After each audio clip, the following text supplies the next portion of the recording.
शुरू करने वाले हैं क्लास 6 की न्यू एनसीईआरटी का chapter 7 which is India's cultural root. तो बेसिकली अब आप सोचोगे कि कल्चर क्या होता है। तो कल्चर होता है वे ऑफ लाइफ, मतलब जीने का तरीका। क्योंकि इंडिया में बहुत ज़्यादा डाइवर्सिटी है, हर कोई अलग अलग तरीके के कल्चर को फॉलो कर रहा है, सबका जीने का तरीका अलग है ना। तो इसीलिए हम इंडिया के कल्चरल रूट, मतलब ये कल्चर जो है, रूट मतलब होता है जड़, है ना। तो ये जितने भी कल्चर है उनकी रूट्स कहाँ से आई, आज हम इसके बारे में जानेंगे। और इस चैप्टर में हम जानेंगे कि वेद क्या होते हैं, जैनिज्म की शुरुआत कैसे हुई, हिंदुज्म की शुरुआत कैसे हुई, बुद्धिज्म की शुरुआत कैसे हुई, और इंडिया में कुछ अलग अलग ट्राइब्स हैं जिनका कल्चर इन सभी से अलग है, तो उनके बारे में भी हम जानेंगे। तो ये पूरे इस चैप्टर का अगर हम देखें तो एक क्रक्स है।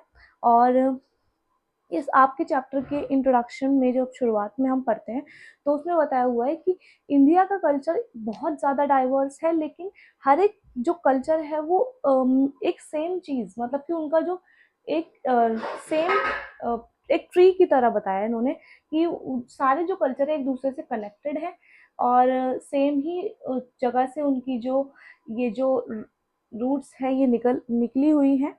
और उनकी जो ब्रांचेस हैं वो चाहे वो अलग अलग ब्रांचेस हो, लेकिन वो एक ही ट्री से कनेक्टेड है।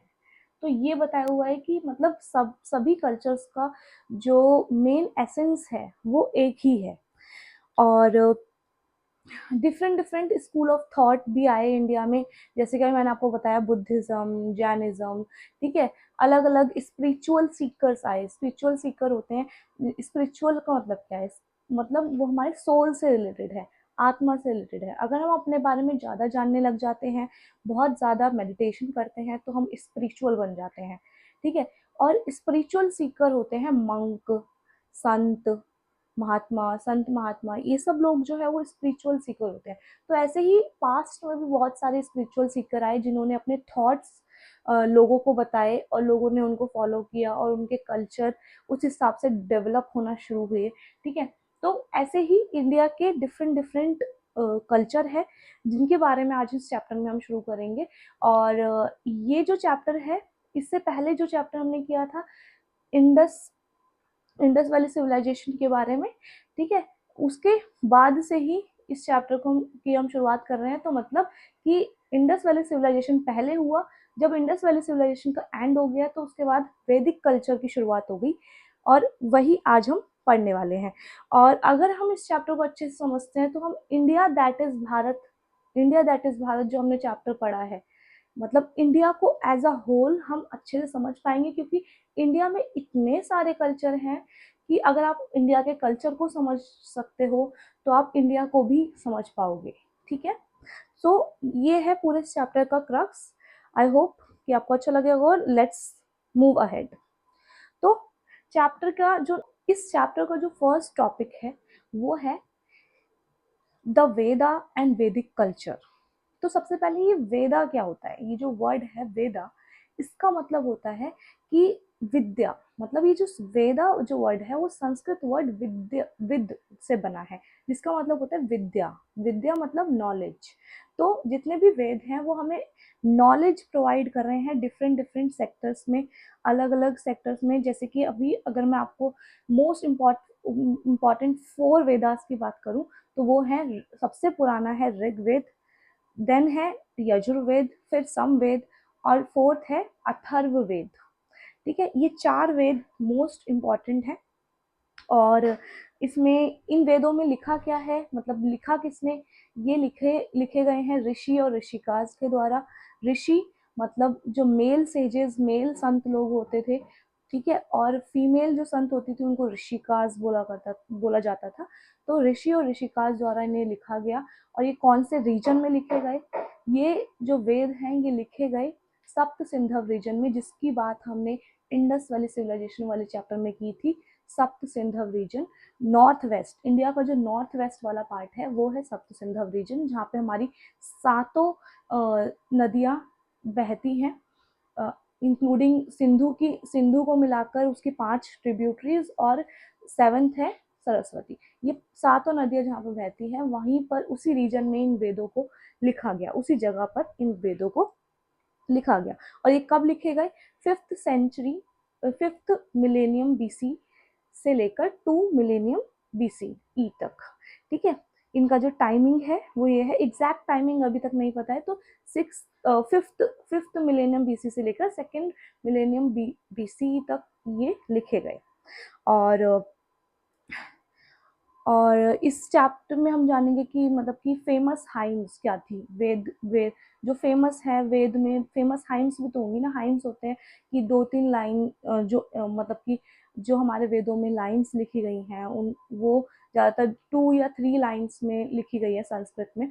तो कुछ फेमस हैं, उनके बारे में हम देख लेते हैं कि जैसे कि हम आपकी ही बुक में एक गिवन भी है कि इकम एकम सत विप्रा बहुधा वदंती, एकम सत विप्रा बहुधा वदंती।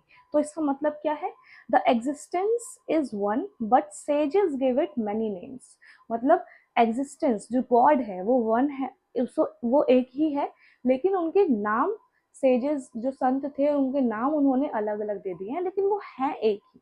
ठीक है, और अब जितने भी डीटीज थे उस टाइम पे, भगवान जिनको जिनको जिनकी पूजा की जाती थी, जिनको वेद में भी मेंशन किया गया है, तो वो थे इंद्र, अग्नि, वरुण, मित्र, सरस्वती, उषाज एंड मैनी मोर। ठीक है, इनमें आप आजकल जिन हम भगवान को मानते हैं उनमें से बहुत ही कम के यहाँ पे नाम आपको दिखेंगे एग्जैक्टली। ठीक है, लेकिन ये इंद्र, इंद्र मतलब जो बारिश करवाते हैं उनके देवता। ठीक है, अग्नि मतलब जो आग के देवता हैं, वरुणा मतलब जो जल के देवता। ठीक है, ऐसे ही इनके नाम हैं सारे डिटीज के। और बेसिकली अब अगर हम जो इनका मेन पर्पस है वेदों का कि ट्रुथ लोगों तक पहुंचे, और ह्यूमन लाइफ, ताकि ह्यूमन लाइफ अच्छे से चल सके। ठीक है, और then we have next next next next सबसे पुराने वेद, उनमें एक लास्ट मंत्र, जो मंत्र है वो मेंशन है कि वो इस तरह है, यहाँ पे लिखा भी आपको दिख रहा होगा, come together, speak together, common be your mind, may your thought agree, united be your purpose, united your heart, may your thought be united, so all may agree। मतलब आपके जितने भी थॉट है, एक तरीके से यूनिटी की इसमें बात की जा रही है। ठीक है, हम सबको साथ में मिलकर बोलना चाहिए, साथ में रहना चाहिए। ठीक है, हमारे सब कुछ जो है हम यूनाइट होकर करें, और जिससे कि सबके थॉट जो है वो अग्री कर पाए। ठीक है, मे ऑल सो ऑल में अग्री, तो सबके थॉट्स अग्री करेंगे, सब यूनाइट होकर कॉन्फ्लिक्ट कम होंगे। ठीक है, लड़ाइयाँ कम होंगी, तो यही लिखा है। और नेक्स्ट वी हैव कि यहाँ पर ना एक डोंट मिस आउट दे रखा है, आपको दिख रहा होगा है ना। तो उसमें यूनेस्को वर्ल्ड यूनेस्को यूनेस्को मतलब कि एक ऑर्गेनाइजेशन है इंटरनेशनल लेवल पे, जो इंटरनेशनल लेवल पे सोशल साइंटिफिक कल्चरल चीज़ों को देखती है, एजुकेशनल चीज़ों को के बारे में, मतलब वर्ल्ड के लेवल पे काम करती है। ठीक है, तो यूनेस्को ने इन 2008 UNESCO recognized the Vedic chanting as a masterpiece of oral intangible heritage of humanity। तो 2008 में यूनेस्को ने ही वैदिक चैंटिंग, जो वेद में जो चैंटिंग करते हैं, मंत्र पढ़ते हैं, ठीक है, उसको मास्टरपीस कहा। किस चीज का मास्टरपीस? कि ओरल, इससे हमारा ओरल मतलब क्योंकि हम चैंटिंग मुंह से करते हैं, बोल कर करते हैं, तो उसको एक तरीके से मास्टरपीस माना। जितने भी मंत्र हैं वेद के, उनको बहुत ही मतलब कि इंटरनेशनल लेवल पे उनको रिकॉग्नाइज किया गया। ठीक है, यूनेस्को के द्वारा। So next we have the topic Vedic society. तो उस टाइम पे, एंशियंट टाइम पे, जब वैदिक पीरियड चल रहा था, तो उस टाइम पे एंशियंट वो उस टाइम पे गवर्नमेंट भी हुआ करती थी। गवर्नमेंट मतलब उस टाइम पे राजा गवर्नमेंट को संभालता था, राजा, सभा समिति, ठीक है, ये सब कुछ हुआ करता था। और कलेक्टिव गैदरिंग मतलब सब लोग मिलकर डिसीजंस लेते थे। और जो सोसाइटी थी उस वो डिवाइडेड थी क्लेन्स में। क्लेन्स मतलब गोत्र, ठीक है। सबके जो ग्रुप ऑफ पीपल, बट मतलब कि सबने अपना अपना ग्रुप बना रखा था, जो जिस ग्रुप में जन्म लेता था वो उस क्लेन का मेंबर बन जाता था, ठीक है। तो क्लेन में डिवाइडेड थी। और कितने टोटल क्लेन पाए गए, 30 क्लेन्स थे, ठीक है। 30 गोत्र, गोत्र जिनको हम हिंदी में बोलते हैं, वो पाए गए। और जिनमें से नाम अगर हम देखें कुछ के, जैसे कि पुरूज, कुरूज, यदूज, तरवशाज, एक्सेट्रा, ठीक है। ऐसे ही बहुत सारे क्लेन्स जो थे। और ये रहा कहाँ पर करते थे, वही वाला रीजन, सप्त सिंधु वाला रीजन नॉर्थ वेस्ट में जो है, ये उसी रीजन में रहा करते थे, रहते थे। और उस टाइम पे प्रोफेशन कौन से फॉलो करते थे लोग, क्या क्या काम करते थे। तो उनका काम होता था कि एग्रीकल्चर करना, वेविंग करना, पॉटर्स, कुछ लोग पॉटरीज बनाते थे, मटके वगैरह बनाते थे, कुछ बिल्डर्स हुआ करते थे, कुछ कारपेंटर होते थे, तो कुछ हीलर्स, हीलर होते हैं कि जो किसी के प्रॉब्लम का एक तरीके से हील करने का उनको रिलीव पहुंचाने का काम करते थे। ट्रेडिशनल प्रैक्टिसेस होती थी, जैसे किसको कोई प्रॉब्लम है तो उसको ठीक करने का काम इनका होता था, हीलर्स का। So next we have dancers होते थे, बार्बर, जो कटवाते थे ना, बाल काटने के लिए बार्बर होते थे, प्रीस्ट होते थे, पंडित, एक्सेट्रा। ये सारे प्रोफेशन उस टाइम पे वैदिक टाइम पर भी थे, ठीक है। School of thought. तो वैदिक स्कूल ऑफ थॉट मतलब कि स्कूल ऑफ थॉट क्या होता है, स्कूल ऑफ थॉट होता है कि ग्रुप ऑफ पीपल का जब एक ही तरीके का सोचने का तरीका होता है, तो उसी को स्कूल ऑफ थॉट बोलते हैं, ठीक है। उनकी सोचने थिंकिंग सेम होती है, वो किस तरीके के थॉट्स वो रखते हैं, ठीक है, उसी को स्कूल ऑफ थॉट बोल रहे हैं। तो वैदिक स्कूल ऑफ थॉट मतलब वैदिक टाइम पर लोगों की थिंकिंग कैसी होती थी, वो क्या क्या रिचुअल्स फॉलो करते थे। तो सबसे पहले उस टाइम पे लोग रिचुअल्स फॉलो करना शुरू कर दिया था लोगों ने। जैसे कि वो यज्ञ करवाते थे, ठीक है। यज्ञ जैसे कि अभी आपको पिक्चर दिख रही है, ऐसे यज्ञ करवाते थे। और अग्नि मतलब कि आग, अग्नि जो होती है उसको ऑफरिंग मतलब कि पूजा करके उनको ऑफर करते थे कुछ ना कुछ, ठीक है। और नेक्स्ट वी हैव कि वो लोग उपनिषद, हमने उपनिषद वर्ड सुना है, उपनिषद भी वेदों की तरह ही बुक्स है जो एंशियंट टाइम पर लिखी गई, ठीक है। उसमें रीबर्थ, रीबर्थ और कर्मा, इन सब में वो बिलीव करते थे, ठीक है, उस वैदिक टाइम पर लोग। रीबर्थ मतलब कि हम जब मर जाते हैं तो हमारा दोबारा से जन्म, हम दोबारा से जन्म लेते हैं। मतलब हमारा शरीर जो है वो मर जाता है, लेकिन हमारी जो आत्मा है वो कभी नहीं मरती, ना उसका कभी जन्म हुआ ना उसकी कभी मृत्यु हुई, ठीक है। तो रीबर्थ के कॉन्सेप्ट में वो बिलीव करते थे वैदिक लोग। और कर्मा मतलब कि जैसे हम कर्म करेंगे हमें वैसा फल मिलेगा, कर्मा पर बिलीव करते थे। और इन्हीं दोनों थॉट्स का एक बाद में एक न्यू इसको इससे एक नया स्कूल ऑफ थॉट बना, जिसका नाम है वेदांता, जिसको आज हम जानते हैं, ठीक है। और वेदांता जिसमें वो आ, मानते हैं कि ब्रह्मा जो है, ब्रह्मा मतलब कि जिन्होंने सबको बनाया, ब्रह्मा जी, ठीक है, जिसने सब कुछ क्रिएट किया, वो जो है वो एक है, वो उन्होंने ही वही जो है वो सबको क्रिएट करते हैं, ठीक है, वो एक ही है। और नेक्स्ट वी हैव कि उन्होंने वो लोग उस टाइम पे लोग आत्मा, आत्मा मतलब सेल्फ, सेल्फ के बारे में ज़्यादा जानना चाहते थे, ठीक है, अपने बारे में ज़्यादा जानना चाहते थे। तो उस टाइम पे बहुत ज़्यादा स्पिरिचुअल थे। और एक बहुत ही फेमस एक लाइन भी है कि सर्वे भवन्तु सुखिनः, सुखिनः। सर्वे भवन्तु सुखिनः का मतलब होता है कि मे ऑल क्रिएचर बी हैप्पी। उस टाइम पे लोगों का ऐसे थॉट्स थे, सोचो कितने अच्छे थॉट्स थे ना, कि सारे क्रिएचर, जितने भी क्रिएचर हैं, अगर वो हैप्पी रहेंगे, सभी लोग हैप्पी रहेंगे तो कितना अच्छा रहेगा, है ना। Free from all the disease and sorrow, जितने भी दुख हैं, जितने भी डिसीज हैं, अगर सब उन सब चीज़ों से फ्री रहेंगे तो वो हैप्पी रहेंगे, ठीक है। तो और 1 मिलेनियम बीसीई, एक ऐसा टाइम जब और भी नए स्कूल ऑफ थॉट आने लगे, नए school of thought in the sense Jainism, Buddhism, इन सब की भी शुरुआत होने लगी, ठीक है। और वैदिक टाइम पर लोग योगा योगा में भी बिलीव करते थे। योगा का जो मेथड है जिससे कि हम मेडिटेशन की तरफ जाते हैं, अपने कॉन्शियसनेस मतलब कि अपने बारे में ज़्यादा जानने लगते हैं। ठीक है, हम स्टेट ऑफ बीइंग अवेयर, हम अवेयर होने लगते हैं योगा के थ्रू। ठीक है, योगा इतनी इम्पोर्टेंट है। ठीक है, जिससे ये जो थिंकिंग है यही इसी से हिंदुइज्म बना। ठीक है, हिंदुइज्म की शुरुआत हुई। और उसके बाद हम देखते हैं नेक्स्ट टॉपिक है हमारा बुद्धिज्म। तो बुद्धिज्म की शुरुआत हुई तो 2.5 मिलेनियम अगो।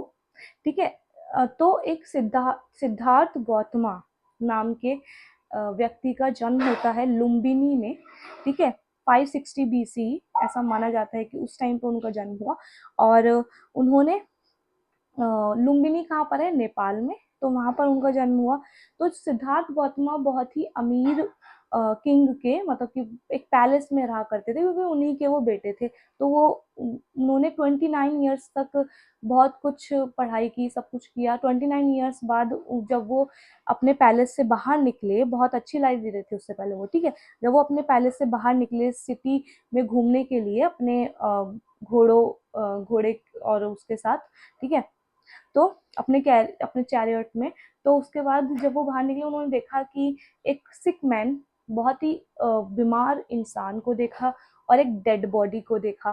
ठीक है, उनको देखने के बाद उनके अंदर जो एक रियल मतलब कि लाइफ को जानने के जो क्वेश्चन है वो अराइज हुए, वो उनके अंदर आए। और फिर उन्होंने उस अपने जो पैलेस, बहुत अमीरों वाली लाइफ जो वो जी रहे थे, बहुत लग्जूरियस लाइफ जी रहे थे, वो उन्होंने छोड़ने का फैसला किया कि अब वो मेडिटेशन के लिए और एनलाइटनमेंट के लिए वो फॉरेस्ट में जाकर रहने लगे और वहीं पर अपनी मेडिटेशन उन्होंने शुरू की। किसके नीचे करी उन्होंने अपनी मेडिटेशन? पीपल के ट्री के नीचे, बोध गया में उन्होंने अपनी मेडिटेशन शुरू करी। बोध गया कहाँ पर है? बिहार में। ठीक है, और वहाँ पर जब उनको एनलाइटनमेंट मिल गया, ठीक है, उस पीपल के ट्री के नीचे उन्होंने बहुत ज़्यादा मेडिटेशन की और उनको एनलाइटनमेंट मिल गया बोध गया में ही। ठीक है, तो उसके बाद उन्होंने मतलब कि अपने कुछ टीचिंग्स हैं, अपनी टीचिंग्स वो दूसरे लोगों को भी प्रोवाइड करने लगे, दूसरे लोगों को उनके बारे में बताने लगे, जिसमें से कुछ उनकी टीचिंग है जैसे कि ignorance and attachment are source of human suffering. मतलब अगर हम किसी चीज़ को इग्नोर करते रहेंगे और या फिर किसी चीज़ से ज़्यादा अटैच हो जाएंगे तो वही हमारी ह्यूमन सफरिंग मतलब ह्यूमन की जो परेशानियाँ आती है उसका रीज़न है एक तरीके से। अटैचमेंट एंड इग्नोरेंस कैसे? अब देखो, अब आपका एग्ज़ाम है। ठीक है, आप एग्ज़ाम देते हो। ठीक है, आपने पूरे साल स्टडी को इग्नोर किया। ठीक है, इग्नोर करने के बाद आप एग्ज़ाम देने गए और उसके बाद आप अच्छे नंबर नहीं लाए। आप पास तो हो गए लेकिन बहुत ही बुरे नंबर आए आपके। ठीक है, तो इससे क्या हुआ? इग्नोर किया आपने किसी चीज़ को और उसके बाद बुरे नंबर आए तो आपको बहुत दुख हुआ। तो इग्नोरेंस ही की वजह से आपको सफरिंग देखनी पड़ी। और अटैचमेंट का एग्जांपल लेते हैं। अटैचमेंट, मान लो आपको कोई चीज़ है, आपको कोई डॉल मन या फिर कोई चीज़ आपको बहुत ज़्यादा पसंद है। मान लो आपको क्रिकेट बहुत ज़्यादा पसंद है। ठीक है, लेकिन अब आपके एग्ज़ाम चल रहे हैं, आपको बहुत अटैचमेंट है क्रिकेट से और वर्ल्ड कप चल रहा है, लेकिन आपको वर्ल्ड कप भी देखना है। ठीक है, तो आप वर्ल्ड कप देखने लग गए। ठीक है, आपने एग्ज़ाम की तैयारी उतनी नहीं करी और उसके बाद जब आप एग्ज़ाम देने गए तो आपने तब भी आपके बुरे नंबर आए उसके बाद रिजल्ट में। तो इससे क्या हुआ? आपको अटैचमेंट थी क्रिकेट से और आप वो नहीं छोड़ पाए और इस वजह से आपको सफरिंग झेलनी पड़ी। तो इग्नोरेंस एंड अटैचमेंट ही हमारी ह्यूमन सफरिंग का रीज़न होते हैं। ठीक है, तो यही हमारे गौतम बुद्धा ने सिखाया। और भी बहुत सी चीज़ें सिखाई, लेकिन ये तो उनमें से बस एक छोटी सी बात है जो जिसकी हम आज बात कर रहे हैं। Buddha which means enlightened. जो पहले तो उनका नाम सिद्धार्थ गौतम था, बाद में बुद्धा रख दिया गया। ठीक है, तो बुद्धा उनका एनलाइटनमेंट के बाद उनका नाम बुद्धा रखा गया। तो इसका मतलब ही एनलाइटेंड होता है और अवेकन्ड। जिसको जो एनलाइटेंड है, जिसको सब अपने बारे में बहुत ज़्यादा अवेयर है, और वो जो अवेक मतलब वो जाग चुका है, वो अब मतलब बहुत सारी चीज़ें जान चुका है, ठीक है। और बुद्धा ने अहिंसा को बहुत ज़्यादा प्रमोट किया। वो नॉन वायलेंस में बिलीव करते थे, ठीक है, नॉन इंजरिंग, हमें किसी को इंजर नहीं करना चाहिए, इस चीज़ पे वो बिलीव करते थे। और अब अगर हम एक और यहाँ पे हाइम दे रखी है, आपको दिख रहा होगा, not by water is one one made pure, though many people may bathe here, but one is pure in whom truth and dharma reside. Conquering oneself is greater than conquering 1,000 men on the battlefield a 1,000 times. ठीक है, तो बुद्धा ये मानते थे कि हम 1,000 लोगों को अगर हम हरा भी दें बैटल फील्ड में, वॉर के क्षेत्र में, तब भी हम एनलाइटेंड, हम उतनी खुशी नहीं पा पाएंगे, उतना सब कुछ नहीं जान पाएंगे जितना हम तब जानेंगे जब हम खुद को 1,000 बार हरा दें, ठीक है। खुद को, जो इंसान खुद के बारे में बहुत कुछ जानता है और ट्रुथ, जो रियलिटी ट्रुथ को जानता है और धर्म के साथ चलता है, धर्म के साथ चलता है, किसी को कोई हर्ट नहीं करता, तो वो इंसान ज़्यादा अपने बारे में जान पाएगा और ज़्यादा एनलाइटेंड, ज़्यादा खुश रह पाएगा, ठीक है। और गौतम बुद्धा ने ही संघ संघ यानी कि कम्युनिटी ऑफ भिक्षु की शुरुआत करी। भिक्षु कौन होते थे? जो भीख, मतलब कि जगह जगह जाकर भीख मांगकर, मतलब कि वो जैसे भी उनका जो, जैसे कि पूरा टाइम तो वो मेडिटेशन कर रहे हैं, उसके बाद वो भिक्षुक की तरह दूसरों से लेकर अपना खाना खाते थे, ठीक है, क्योंकि ऑब्वियस सी बात है, मेडिटेशन भी इतना इजी काम नहीं है, ठीक है। और स्प्रेडिंग, और जगह जगह जाकर इन्होंने अपनी टीचिंग को स्प्रेड किया, और इन्हीं के बहुत सारे शिष्यों ने भी, और जगह जगह जाकर अभी तक भी वो अपनी उनकी बुद्धा की टीचिंग को बहुत ज़्यादा स्प्रेड करते हैं। और अब आप सोचेंगे कि मंक मंक कौन होते हैं? मंक होते हैं ऐसे ऐसे मैन जो यूजुअल लाइफ नहीं जीते, और जितनी भी मोह माया है उन सबको जो छोड़ देते हैं, और डेडिकेटेडली वो सिर्फ अपने बारे में और लाइफ के कुछ इम्पोर्टेंट क्वेश्चंस के बारे में जानने में लगा देते हैं, मेडिटेशन करते हैं, स्पिरिचुअली बहुत ज़्यादा एक्टिव होते हैं, ठीक है। और नेक्स्ट वी हैव, एक और वर्ड आया था एसेटिक। एसेटिक का मतलब होता है someone who engage in rigorous discipline to attain a higher consciousness. जैसे कि जब जब सिद्धार्थ गौतम 29 ईयर्स के हुए थे, तो उसके बाद उन्होंने देखा एक सिक और ओल्ड इंसान को, सिक जो कि बहुत बीमार था, और वो एक डेड बॉडी को देखा, ठीक है। तो उसके बाद उनको एकदम से एक एसेटिक फीलिंग आई। एसेटिक मतलब एक एक तरीके से एक, वो अंदर से ही एक डिसिप्लिन आया, जिसकी वजह से वो चाहते थे कि अपने हायर कॉन्शियसनेस को वो अवेक करें, हायर कॉन्शियसनेस के बारे में जाने, अपने बारे में और जाने, लाइफ के बारे में और जाने, और जितनी भी अटैचमेंट है उन सबको वो छोड़कर फिर वो चले जाते हैं, ठीक है। असेटिक फीलिंग वही होती है, ठीक है।